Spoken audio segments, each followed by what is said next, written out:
Assalamualaikum warahmatullahi wabarakatuh. Pada pertemuan kali ini, saya akan menjelaskan sekaligus mengenalkan tentang konsep dasar penelitian tindakan kelas, atau di dalam bahasa Inggris disebut dengan Classroom Action Research.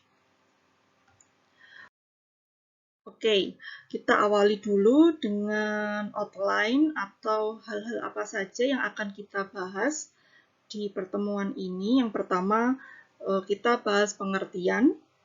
Yang kedua adalah prinsip-prinsip, tipologi dan lingkup PTK, serta tujuan, karakteristik, dan yang terakhir adalah manfaat. Oke, kita masuk ke pengertian atau definition tentang action research dulu secara umum. Jadi action research is the systematic collection of information that is designed to bring about social change, and action research is a type of applied in which the research is actively involved the cause for which the research is conducted. Both qualitative and quantitative methods can be used in action research. Oke, simpelnya adalah kegiatan action research ini atau kegiatan penelitian tindakan ya adalah kegiatan yang dilakukan secara sistematik untuk memperoleh informasi terkait apa saja atau perubahan sosial apa saja yang perlu kita perbaiki ke arah yang lebih baik begitu. Dan kita perlu mengidentifikasi apa permasalahannya sehingga kita akan lebih mudah untuk mempersiapkan solusi dan alternatif cara agar dapat memperbaiki. Gitu.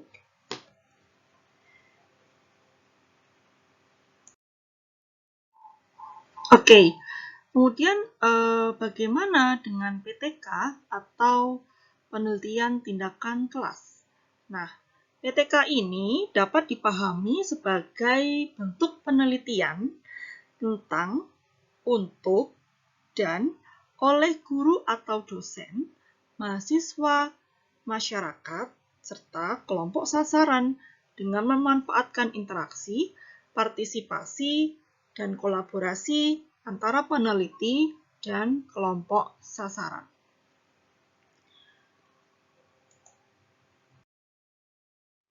Nah, selanjutnya untuk prinsip-prinsip. Ada 3 prinsip yang perlu kita pahami. Yang pertama adalah tindakan dan pengamatan dalam proses PTK yang dilakukan tidak boleh mengganggu atau menghambat kegiatan utama. Oke, semisal kita melakukan kegiatan penelitian di suatu kelas untuk mengetahui atau untuk memperbaiki kegiatan pembelajaran mata pelajaran bahasa Inggris, semisal seperti itu. Maka kita tidak boleh melakukan sebuah setting kondisi atau setting suasana seakan-akan itu memang sudah diatur, tapi kita melakukan itu secara natural dan membiarkan kegiatan pembelajaran itu berjalan seperti apa adanya. Nah, kita tinggal melakukan atau mengajarkan mata pelajaran tersebut sesuai dengan cara atau teknik yang memang kita lakukan untuk tujuan perbaikan kualitas pengajaran. Untuk detailnya nanti akan kita bahas di sesi berikutnya. Nah, yang kedua adalah permasalahan yang dipilih harus benar-benar nyata, menarik, mampu ditangani, dan berada dalam jangkauan kewenangan peneliti untuk melakukan perubahan. Oke, contohnya seperti ini. Di dalam pengajaran mata pelajaran bahasa Inggris kelas 7.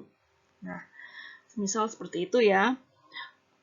Didapatkan atau teridentifikasi suatu masalah yaitu pemahaman siswa terhadap vocabulary tertentu. Oke. Nah, siswa sangat sulit untuk memahami vocabulary karena banyak hal. Ternyata kurangnya bacaan, kemudian kurangnya exposure ya untuk menambah wawasan dan pemahaman terhadap kosakata dalam bahasa Inggris. Oke.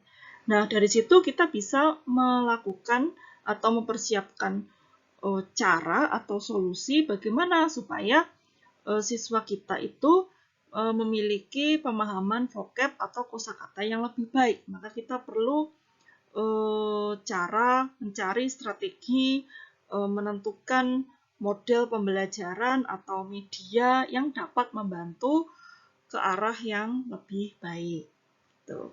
Nah, kemudian yang ketiga, PTK dilakukan secara berkelanjutan, sustainable, dalam lingkup perbaikan, peningkatan, perubahan, dan pengembangan. Jadi sifat dari penelitian tindakan kelas itu tidak berhenti, ya, tetapi berkelanjutan atau sustainable yang mana dapat dilakukan secara terus-menerus untuk perbaikan. Karena perbaikan itu kan tidak berhenti di satu fase saja kan, tapi perbaikan itu kan harus selalu terus dilakukan untuk mendapatkan hasil atau kualitas yang baik. Oke, selanjutnya kita lanjutkan dengan tipologi dan ruang lingkup untuk action research. Jadi ada 4. Yang pertama adalah participatory action research. Nah, participatory action research ini dilakukan sebagai strategi transformasi sosial yang menekankan pada keterlibatan masyarakat, rasa ikut memiliki program, dan analisis problem sosial yang berbasis masyarakat. Jadi mengidentifikasi ada masalah apa, ada problem apa, dan peningkatan apa yang ingin dilakukan di kalangan masyarakat. Nah, itu disebut dengan participatory action research. Nah, yang kedua merupakan critical action research, itu dilakukan oleh kelompok secara kolektif, yang mana kelompok tersebut mengkritisi masalah praksis dengan penekanan komitmen untuk menyempurnakan situasi.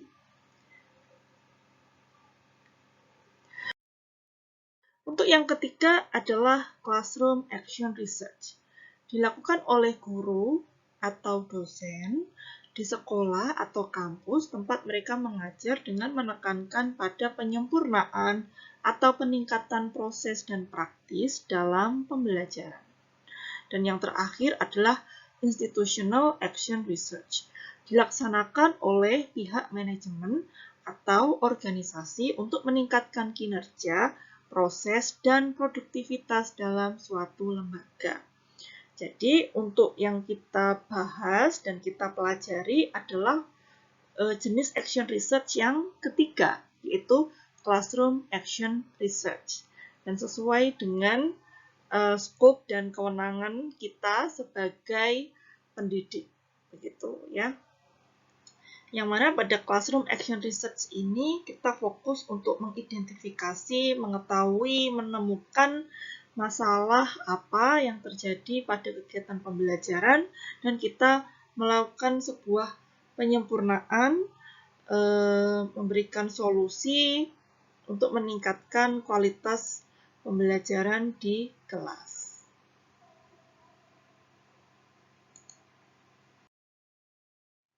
Oke, selanjutnya bagaimana dengan tujuan dari action research? Oke, khususnya untuk classroom action research, ya yang pertama adalah perbaikan dan peningkatan layanan profesional guru dalam menangani proses pembelajaran. Oke, guru sebagai pendidik, guru sebagai salah satu sumber belajar dari siswa, bertanggung jawab untuk meningkatkan kapasitas diri sebagai pengajar untuk tahu bagaimana melakukan kegiatan pengajaran dengan baik, yang mana harus peka terhadap problem atau masalah yang dihadapi oleh peserta didik, terkhusus pada kegiatan penyampaian pelajaran. Nah, kemudian yang kedua adalah pengembangan dan kemajuan keterampilan guru atau dosen untuk menghadapi permasalahan aktual pembelajaran di kelas atau di sekolah. Nah, seperti itu untuk tujuannya. Lalu bagaimana dengan karakteristik?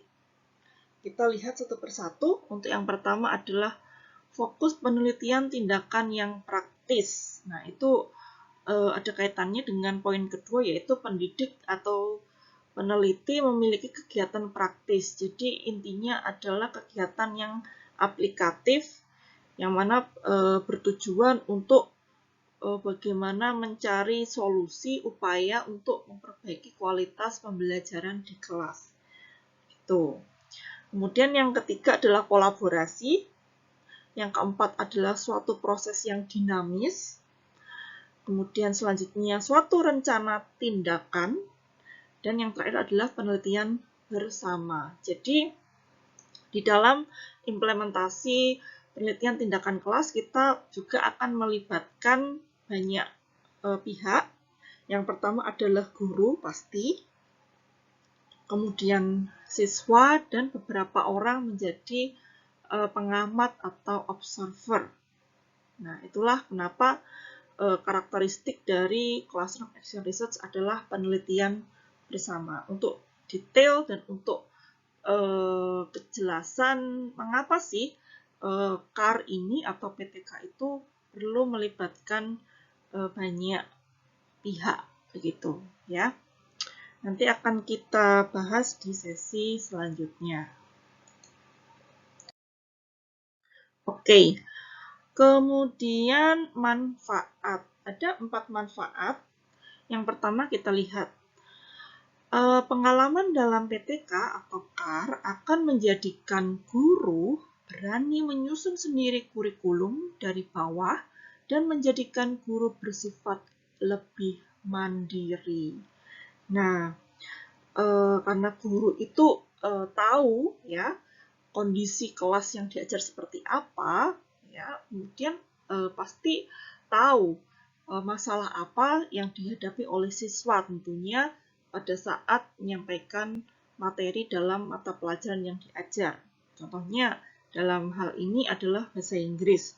Mengetahui bahwa kemampuan siswa dalam memahami kosakata atau vocabulary itu terbatas. Nah, guru mencari permasalahannya, mencari sumber masalah apa yang menyebabkan kesulitan. Nah, dari situ guru berusaha untuk lebih aktif dan kreatif mencari solusi.